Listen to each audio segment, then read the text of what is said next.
তো hello friends, তোমরা সবাই কেমন আছো? আশা করি তোমরা ভালো আছো আর আমিও ভালো আছি। আর আজকে আমি শুধুমাত্র তোমাদের সঙ্গে যেটা শেয়ার করব সেটা হচ্ছে আমি আজকে কি রান্না করলাম সেটাই তোমাদের সঙ্গে শেয়ার করব।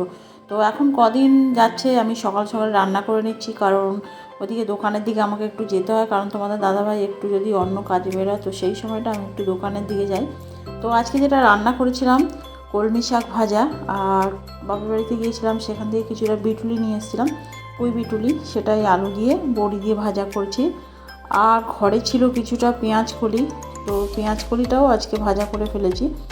আজকে মোটামুটি 10:30টার মধ্যে আমাকে রান্না কমপ্লিট করতে হবে, আর এমনি এছাড়াও কদিন মোটামুটি আমি 10:30টার মধ্যে রান্না কমপ্লিট করে নিই।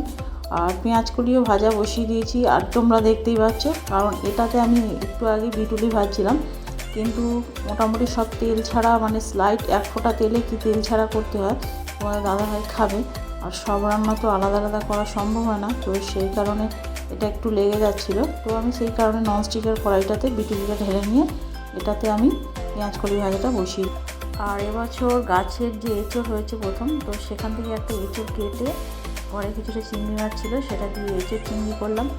আর রান্না করতে করতে আমার খুব খিদে পেয়ে গেছিলো, হাতের সামনে একটা গাজর ছিল, সেই গাজরটাই খাচ্ছি, কারণ পরে জলখাবারটা খাবো। আর কিছুটা ডিম দিয়ে ডিমের কারি করলাম, আর দেখো গাজর খাচ্ছি, খিদের জ্বালা কী করবো জানি না, তো গাজরটাই খাচ্ছি, পরে টিফিন করে দোকানে যেতে হবে। আর তোমাদের দাদাভাইয়ের ডিমের কারিটা আলাদাই করে দিলাম। তো চলো টাটা, সবাই ভালো থেকো।